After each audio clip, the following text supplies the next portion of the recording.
Hello guys, welcome to our new YouTube channel educationally inclined.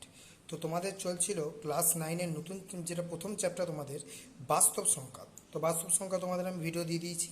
তো তারপরের chapter হচ্ছে তোমাদের সূচকের নিয়মাবলী। তো তোমাদের দ্বিতীয় হচ্ছে যেটা সূচকের নিয়মাবলী লস অফ ইন্ডেক্স। তো আমরা শুরু করতে চলেছি। তো চলো কথা না বাড়িয়ে শুরু করা যাক।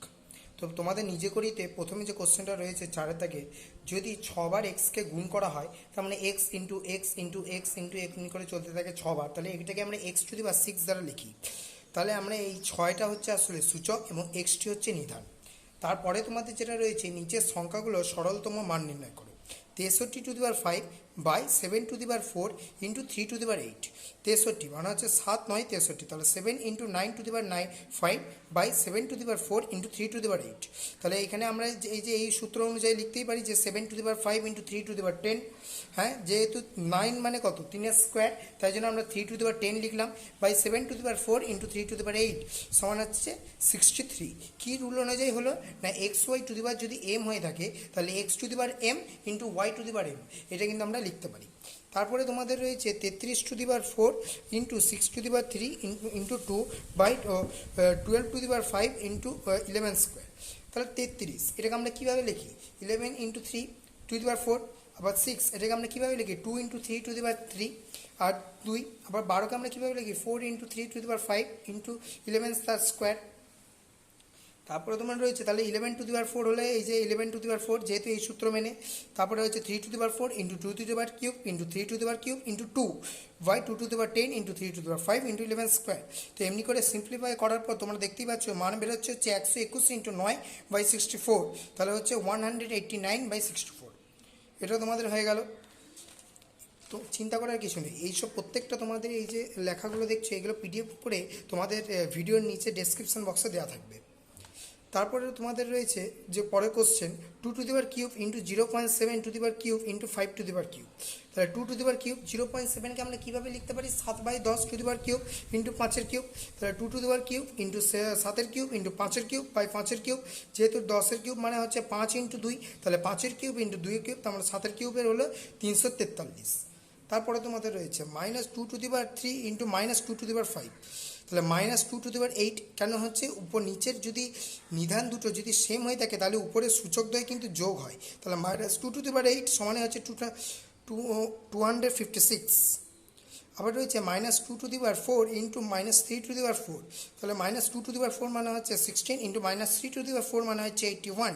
তাহলে তোমাদের ক্যালকুলেশন করার পর হলো 1296। 21 থেকে যে প্রবলেমটা রয়েছে তোমাদের 2 to the power m plus 1 into 3 to the power 2m minus n into 5 to the power m plus n plus into 6 to the power n by রয়েছে 15 to the power m into 10 to the power n plus 2 into 6 to the power m। তো আমরা কী করছি দেখো 2 to the power m plus 1, তার মানে কি 2 to the power n into 2, উপরে পাওয়ার দ্বয় যোগ হয় যখন আমরা কি বলি যখন নিধান দ্বয় সমান, তাহলে 2 to the power m into 2, তারপর 3 to the power 2m minus n আছে, তার মানে ভাগ হয়েছে 3 to the power 2m by 3 to the power n into 5 to the power m by 5 to into 5 to the power n into 6 to the power n। আবার 15 মানে কি 5 into 3, তাহলে 5 to the power 15 to the পাওয়ার mই এখন লিখে রাখলাম যেহেতু তোমাদের সুবিধার ক্ষেত্রে, into 10 to the power n into 10 to বা স্কোয়ার দেখতেই পাচ্ছ এই যে n প্লাস 2 আছে into 6 to the power n। এমনি করে ক্যালকুলেশন করার পর দেখতে পাবে এখানে অনেকগুলো জায়গায় কেটে যাচ্ছে, উপরে পড়ে থাকছে 2 আর নিচে পড়ে থাকছে 100 অর্থাৎ 10 স্কোয়ার। তাহলে 2/100 সমানে হচ্ছে 1/50। নিশ্চয়ই এটা বুঝতে পেরেছো। চলো তাহলে চলে আসছে পরের অঙ্কে 25 দাগের অঙ্কটা। 25 দাগের মাঝে যে অঙ্কটা রয়েছে সেটা হচ্ছে 32 two the power -2/3 two the power হচ্ছে 3/4 টু দি পাওয়ার হচ্ছে 4/5। তাহলে 32 মানে কত 2 টু দি পাওয়ার 5, তাহলে 2 to the power 5 to the power হচ্ছে আবার -2/3 টু দি পাওয়ার আবার 3/4 টু দি পাওয়ার হচ্ছে 4/5। তাহলে মাইনাস এই যে 5 2 10 হলো, তাহলে 2 to the power -10/3 two the পাওয়ার আবার 3/4 টু দি পাওয়ার হচ্ছে 4/5। তারপরে কি রয়েছে তোমাদের আবার দেখতেই পাচ্ছ 10/3 ইন্টু 3/4 যদি গুণ করা হয় তাহলে 3 3 কাটা যাচ্ছে, তাহলে -10/4, তাহলে 2 to the power -10/4 two the power হচ্ছে 4/5। তাহলে আবার যখন গুণ হচ্ছে তখন দেখতেই পাচ্ছ 2 টু দি পাওয়ার -10/5 হচ্ছে, তাহলে 2 টু দি পাওয়ার -2 মানে হচ্ছে কত 1/4। বুঝতে পারছো অঙ্কটাকে আরেকবার দেখাচ্ছি, আরেকবার দেখো ভালো মতো বুঝতে পারছো প্রত্যেকটা লাইন। চলে এসো পরের অঙ্কে 26 দাগের অঙ্কটা। 26 থেকে তোমাদের যে অঙ্কটা রয়েছে সেটা হচ্ছে 81 two the power -3/4 two the power হচ্ছে 1/9 টু দি পাওয়ার হচ্ছে 3 টু দি পাওয়ার আবার -1। তাহলে 81 এটা মানে কত 3 টু দি পাওয়ার 4। তাহলে 3 টু দি পাওয়ার 4কে আমি কিন্তু এখানে দেখো একটা জায়গায় স্টেপ জাম্প করেছি 3 টু দি পাওয়ার 4 ইন্টু -3/4। তার মানে কি 4 4 কাটা গেল তাহলে -3, বুঝতে পারছো? তাহলে 3 to the power -3 to the power 1/9 to the power হচ্ছে 3 টু দি পাওয়ার আবার -1। তাহলে 3 টু দি পাওয়ার -1/3 যেহেতু 1 এর 9 এর সাথে -3 গুণ হলো টু দি পাওয়ার আবার 3 টু দি পাওয়ার আবার -1। মানে স্টেপ বাই স্টেপ এগুলোকে আমরা অনেক সময় সিরি প্রবলেম বলা হয়ে থাকে, কারণ এগুলো স্টেপ বাই স্টেপে অঙ্কগুলো করতে হয়। তাহলে 3 টু দি পাওয়ার আবার -1 টু দি পাওয়ার -1, তার মানে -1 হলো +1, তাহলে হচ্ছে 3। তারপরে তোমাদের যে কোশ্চেনটা রয়েছে সেটা হচ্ছে পি টু দি পাওয়ার এ এবং কিউ টু দি সমানে হচ্ছে q to the power b সমানে হচ্ছে যদি আর টু দি পাওয়ার সি হয় এবং পি কিউ আর যদি গুণ করলে যদি 1 হয়ে থাকে তাহলে 1/a 1/b plus 1/c is equal two 0, সেটা একটা প্রমাণ করতে দিয়েছে।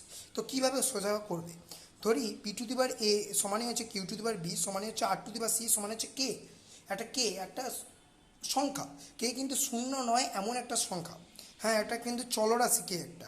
তাহলে P two the power A is equal to যদি কে হয়ে থাকে তাহলে P is equal two 1 K to the power 1/a। এটা কীভাবে বুঝবে, যখন ভাবো আমরা সামথিং কিছু যদি এ স্কোয়ার ইজ ইকুয়াল টু যদি আমরা 2 লিখি তাহলে আমরা লিখি এ ইজ ইকুয়াল টু √2, ঠিক তেমনইভাবে আবার √2কে তো এরকমভাবে লেখা যায় যে 2 টু দি পাওয়ার হাফ, ঠিক 2 টু দি পাওয়ার হাফ, ঠিক তেমনইভাবে এটাও কিন্তু আমি লিখলাম যে পি ইজ ইকুয়াল টু হচ্ছে কে টু দি পাওয়ার 1/a।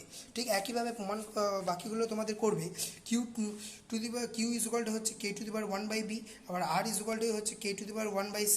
তাহলে P Q R is equal to যদি 1 হয়ে থাকে তাহলে K to the power 1/a plus K to the power 1/b, এই যে যেহেতু নিচে নিদানটা কিন্তু এক, উপরে পাওয়ারগুলো তাহলে কী হবে না যোগ হয়ে যাবে।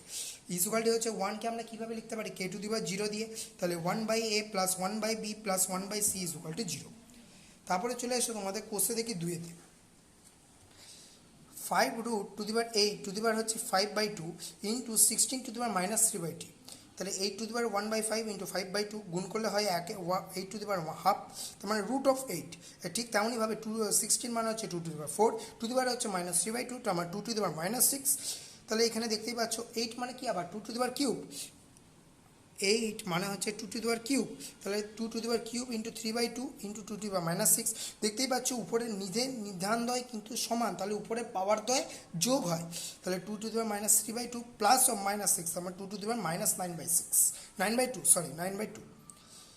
তারপরে রয়েছে 125 to the power -2 into 16 to the power -3/2 whole power হচ্ছে -1/6, তাহলে 125। এটাকে আমরা লিখি কি 5-এর cube to the power -2 into 16 মানে হচ্ছে 2 to the power 4 two the power হচ্ছে -3/2 ইন্টু পুরোটা টু দি পাওয়ার হচ্ছে -1/6, তাহলে 5 to the power -6 into 2 to the power -6 to the power -1/6 into, তাহলে এই যে পার্ট গুণে আমরা ভেঙে দিলাম, তাহলে 5 ইন্টু 2 ইজ ইকুয়াল টু হচ্ছে 10। পরের অঙ্কটা কিন্তু তোমাদের খুব একটা ইম্পর্টেন্ট অঙ্ক, এটা হচ্ছে 4 two the power 1/3 into 2 to the power 1/3 into 3 to the power have to the ভাজিত, এই দুটো কিন্তু থার্ড ব্র্যাকেটের মধ্যে রয়েছে। তারপর রয়েছে তোমাদের ভাজিত 9 টু দি পাওয়ার 1/4, 9 মানে কত 3 স্কোয়ার। তাহলে এইটাকে দেখো আমরা বুঝতেই পারছো 3 স্কোয়ার যখন করলাম তাহলে 2 to the power -2 to the পাওয়ার 2/3 যেহেতু 4 আছে তার মানে 2 square into 2 to the power half 1/3 into 3 into 1 1 half ভাজিত 3 টু দি পাওয়ার হাফ। তাহলে এই যে ভাজিতটাকে আমরা গুণ করব কি করে না, যদি দেখো তার মানে কি √3 দিয়ে ভাগ বলেছে 1/√3 দিয়ে, তার মানে গুণ। এই একই জিনিসটাকে তোমাদের এখানে বসাতে হবে, বসিয়ে এই যে এখানে এবার প্রত্যেকটা পাটে পাটে গুণ 1 2 3 4 গুণ করলাম। এই দুটো দেখো যখন যোগ হচ্ছে 3 আর 3 যেহেতু এদের নিধানদ্বয় সমান তাহলে উপরে পাওয়ার দ্বয় যোগ হয়, সেক্ষেত্রে কিন্তু এটা 0 হয়ে যাচ্ছে, অর্থাৎ 2 ইন্টু 1 ইজ ইকুয়াল টু হচ্ছে 2। তো আজকের জন্য তোমাদের এইটুকুনি। ভিডিওটা ভালো লাগলে লাইক করো, চ্যানেলে নতুন হয়ে থাকলে চ্যানেলটিকে সাবস্ক্রাইব করে পাশের বেল আইকনটিকে ক্লিক করতে একদম ভুলো না। আর তোমরা যাতে তোমাদের পড়োশি যারা বন্ধু রয়েছে বা তোমাদের ক্লাসমেট যারা তাদের মধ্যে ভিডিওটাকে প্রচুর পরিমাণে শেয়ার করো। Thank you.